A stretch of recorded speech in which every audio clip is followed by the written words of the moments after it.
Hello प्यारे बच्चों, स्वागत है एनसीईआरटी कक्षा 12 गणित में। जी हाँ, आप सभी का पेपर पास आ चुका है, तो अब समय आ गया है कि हम मोस्ट इम्पोर्टेंट तथा मोस्ट रिलेटेड जो क्वेश्चन एग्ज़ाम में आते हैं उनका बारी बारी से बहुत अच्छे से रिवीजन करें। क्योंकि देखिए, मैथ का पेपर जो है बहुत अच्छे से करके आना है। अब पेपर करके आना है तो नंबर भी आपको पूरे 8 लाने होंगे। अब नंबर लाने 8 का मतलब तो ये तो है नहीं मैंने बोल दिया नंबर 8 आ गए। इसके लिए आपको इस सवाल को बड़े ध्यान से एक एक लाइन का मतलब जानना होगा, एक एक लाइन को समझना होगा, तथा इस वीडियो को शुरू से लेकर लास्ट तक आपको पूरी कवर करनी होगी। उम्मीद है सब कुछ समझ गए होंगे। तो चलिए अब हम क्या करते हैं, क्वेश्चन को पढ़ते हैं, इसको सरल सरल सरल करने की कोशिश करते हैं। तो एक क्वेश्चन पढ़ते हैं, इसमें क्या कह रहा है देखिए। ये कह रहा है रेखा y बराबर 3x+2, यानी कि एक रेखा है y बराबर 3x+2। समझ में आ गई। यह है x अक्ष, यानी कि x अक्ष है, एवं कोटिया जो है x बराबर -1 तथा जो आपकी दे रखी है x बराबर 1 से घिरे क्षेत्र का क्षेत्रफल ज्ञात कीजिए। अब ये कितनी बार पेपर में आ चुका है देखिए, बोर्ड 2019, 22, 23, 8 नंबर पक्के, यानी कि अब तक जितनी बार आया है ये 8 नंबर का ही आया है। तो उम्मीद है इस बार भी जो आपको पेपर में देखने को मिलेगा 100% 8 नंबर का देखने को मिलेगा। तो चलिए शुरुआत करते हैं। अब यहाँ जो दे रखा आपको, ये दे रखा है y बराबर, पहले लिखेंगे हल। क्या लिखेंगे प्यारे बच्चों? हल।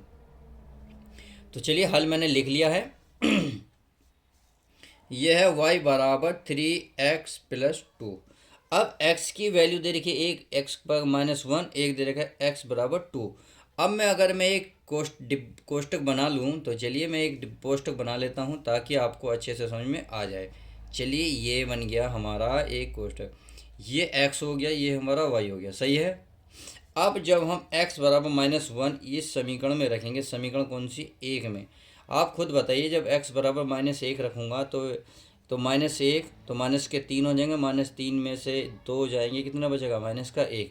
इसका मतलब है अगर मैं -1 रखूँगा यही वाली वैल्यू, तो कितनी आ जाएगी? -1 आएगा। इतनी बात समझ में आ गई। चलिए अब मैं x बराबर कितना रखता हूँ? 1 रखता हूँ। जब मैं इसमें x बराबर 1 रखूँगा तो 1 रखूँगा, 1 की गुणा 3 में, तो यह जाएगा 3, 3 और 2 कितने हो जाएंगे? 5। तो इसका मतलब है जब x बराबर हम 1 रखते हैं तो जो y की वैल्यू निकल के आती है वो 5 निकल के आती है। अब हमें एक ग्राफ तैयार करना है। चलिए अब एक चित्र बना लेते हैं। तो चलिए मैं चित्र बना लेता हूँ, बहुत अच्छे से चित्र बनाने की कोशिश करता हूँ ताकि आपको अच्छे समझ में आ जाए। सही है। चलिए हमने एक लाइन ड्रॉ कर ली है। ये हमारा y अक्ष हो गया, ये हमारा हो गया x अक्ष। सही है। चलिए ये हो गया, ये हमारा तुम्हें पता ही है, ये हमारा मूल बिंदु है 0,0। अब ये जो है x की क्या है वैल्यू? -1, अर्थात x की वैल्यू -1। एक है -1, एक है +1, यानी कि अगर मान लो यहाँ आपका एक यहाँ है, मान लो, तो ये मान लेते हैं हम, यहाँ x का -1 है, तो 1,0 हो गई। सही है। अब +1 है तो इसका मतलब ये हो गया, मान लेते हैं इतनी दूर है +1, तो ये हो गया हमारा 1,0। इतनी बात समझ में आ गई। चलिए अब क्या कर रहा है, अब जब y की वैल्यू -1 रखते हैं, y की वैल्यू -1 का मतलब यहाँ पे है। चलिए अब मान लेते हैं इतनी दूर है, अब तो y की वैल्यू कितनी है? 5। मान लेते हैं 1, 2, 3, मान लेता हूँ मैं, सपोज करो ये यहाँ आ दीजिए। सही है, यहाँ आ रही है। अब देखिए, अब इस पॉइंट को देखो, इस पॉइंट को और इस पॉइंट को मिला, यानी कि जब सीध ले जाओगे तो आपको मान लो यहाँ यहाँ मिल गई, मिल गया। अब मैं इस पॉइंट को नीचे लाता हूँ और इस पॉइंट को सीधे लाता हूँ, मान लेते हैं ये पॉइंट यहाँ मिले, ये मान लो तो यहाँ आ गया।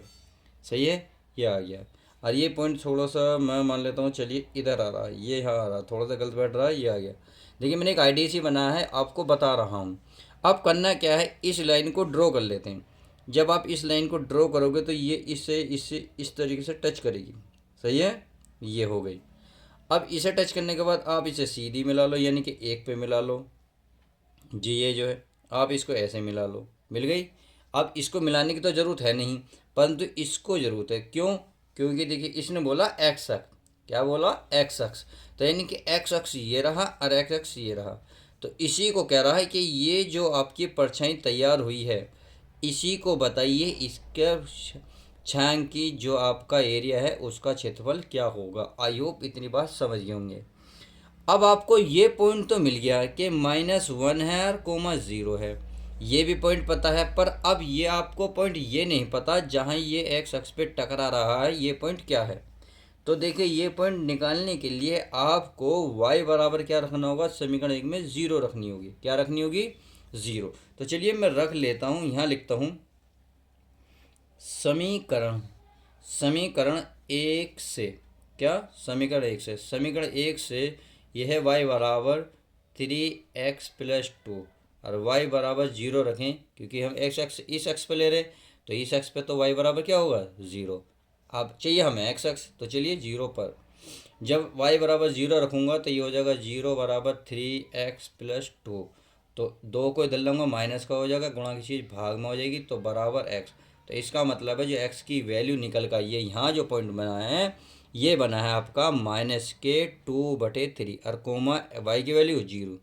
इतनी बात समझ में आ गई होगी। तो ये पॉइंट भी निकालना क्लियर हो गया।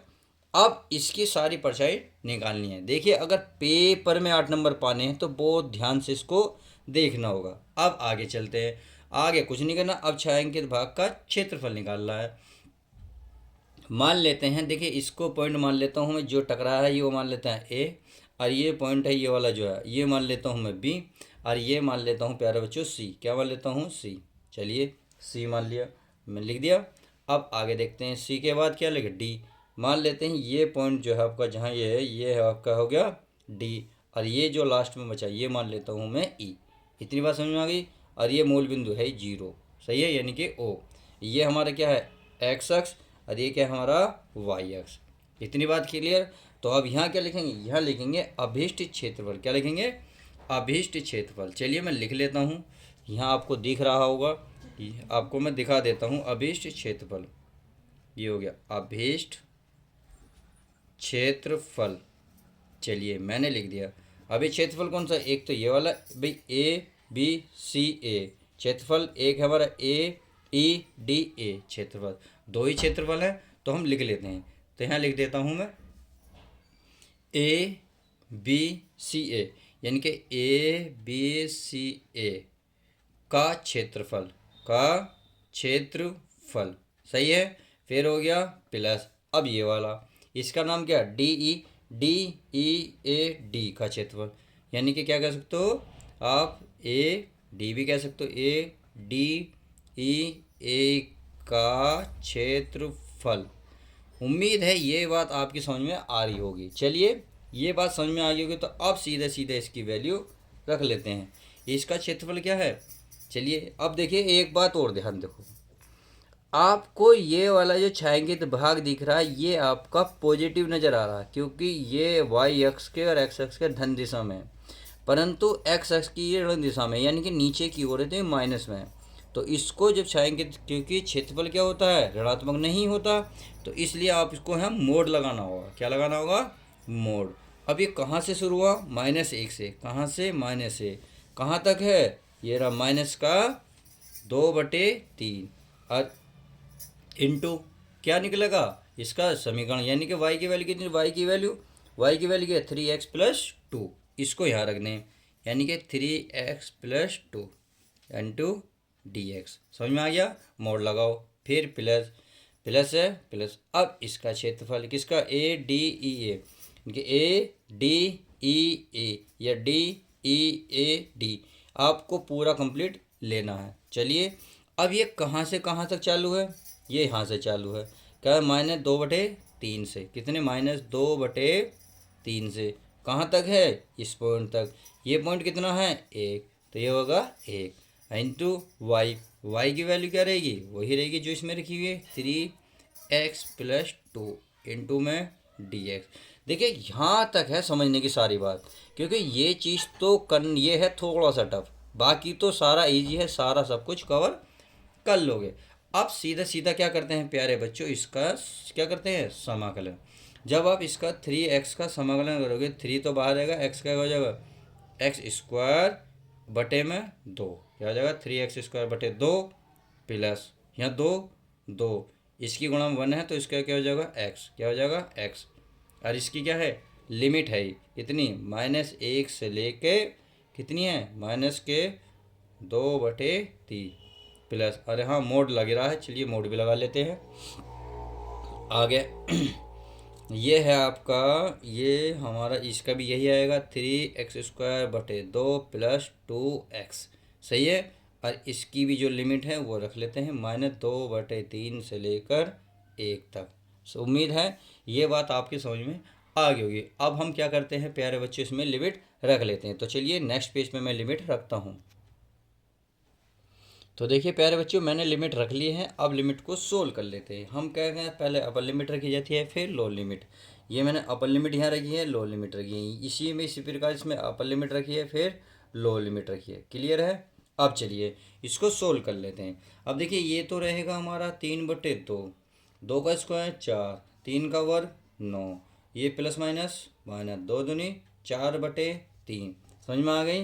अब चलिए आगे चलते हैं। ये माइनस हमारा ऐसी है, 1 का वर्ग 1, यानी कि ये हो जाएगा 3/2, ये हो जाएगा -2, और माइनस माइनस क्या हो जाएगा प्लस, +2। आगे चलो, ये हो जाएगा हमारा 3/2, और 2 एकम 2। इतनी बात समझ में आ गई।